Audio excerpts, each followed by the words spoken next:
तो आज हम ले जा रहे हैं दिविसा को उसके मुंडन के लिए और वो काफ़ी ज़्यादा एक्साइटेड है क्योंकि हमने उसको बताया नहीं है कि उसके साथ क्या होने वाला है। कुछ भी। क्या बात है सर, क्या बात है सर। इसलिए वो बहुत ही ज़्यादा एक्साइटेड है। वैसे तो दिविसा मंदिर में आने से पहले सो चुकी थी, लेकिन वो जब उठ गई तो उसके बाद हम यहाँ पे लेकर आए हैं।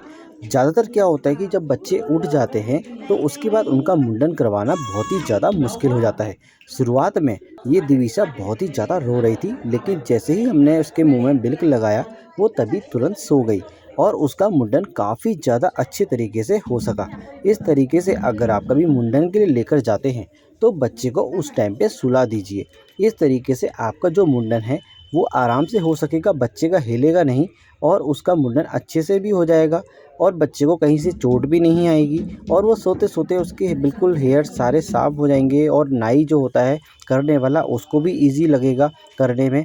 क्योंकि ज़्यादातर क्या होता है कि मुंडन के टाइम पे अगर बच्चा जगा है तो 1 से 2 घंटे तो उसके मतलब बच्चे को पकड़ने में ही लग जाते हैं। लेकिन यहाँ पे दिविसा आराम से सो गई, जबकि हम उसको सुला के लेके आए थे। ये बिल्कुल अलग ही यहाँ पे मैजिक हुआ है। हमने सोचा नहीं था कि दिविसा इस तरीके से सो जाएगी, लेकिन यहाँ पे उसने मुंडन बहुत ही अच्छे तरीके से करवाया और नाई को भी कहीं से कोई भी परेशानी नहीं हुई है और हमें भी कोई परेशानी नहीं हुई। क्योंकि ज़्यादातर क्या होता है कि सबसे ज़्यादा टाइम ऐसा डिफ़िकल्ट हो जाता है कि उस टाइम पे बच्चे को सँभालना, उसका मुंडन कराना और बहुत ही ज़्यादा रिस्की भी होता है। इसलिए अगर उस टाइम पे बच्चा अगर आपका सो जाए तो मुंडन बहुत ही अच्छे तरीके से हो जाता है। तो यहाँ पे सबसे ज़्यादा हमने एंजॉय किया क्योंकि जैसे दिविसा सो गई थी तो हमने उस टाइम पे ढोलक नहीं बजाई। क्या होता है कि मुंडन के टाइम पे ढोलक भी बजाई जाती है, जिससे बच्चा भी जगा रहता है और थोड़ा-सा दिक्कत तो आती है, एन्जॉयमेंट भी पूरा होता है, लेकिन बच्चे के लिए थोड़ी-सी परेशानी हो जाती है। तो जब तक दिविसा सो रही थी, जब तक इसका मुंडन नहीं हुआ था, तब तक हमने ढोलक का इस्तेमाल नहीं किया, जिससे बच्चा जग ना जाए और उसके मुंडन में टाइम लग जाता और वहाँ पे वही चीज़ हमें रिस्की हो जाती। इसलिए इस तरीके से हमने इसको पूरा फुल एंजॉय किया इस मुंडन को। और ऐसे ही अगर आप भी अगर अपने बच्चे के मुंडन में करते हैं तो बहुत ही ज़्यादा आप लोगों को अच्छा लगेगा और बच्चे के लिए भी बढ़िया रहेगा।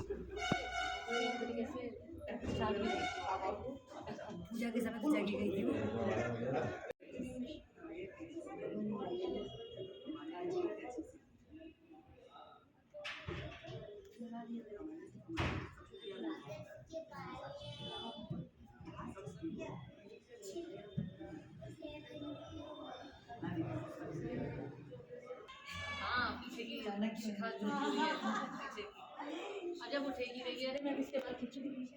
हाँ, हाथ जाएंगे।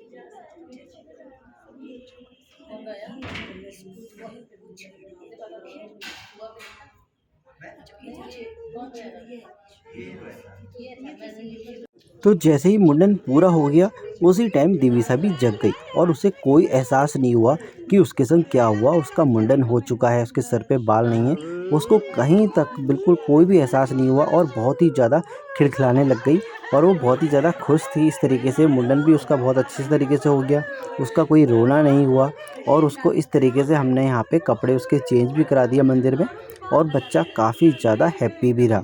तो इस तरीके से मुंडन बहुत ही ज़्यादा बढ़िया रहा हमारा। इस तरीके से आप अपने बच्चों को भी इस तरीके से मुंडन करवाएं तो ज़्यादा अच्छा रहेगा।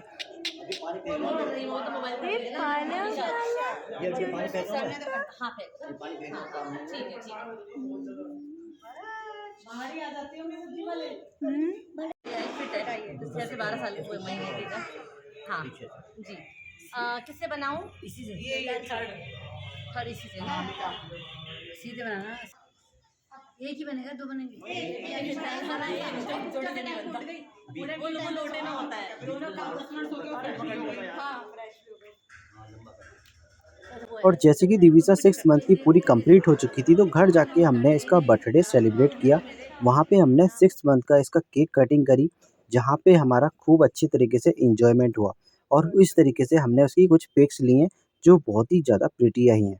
मिलते हैं आपसे नेक्स्ट व्लॉग में। Thank you for watching.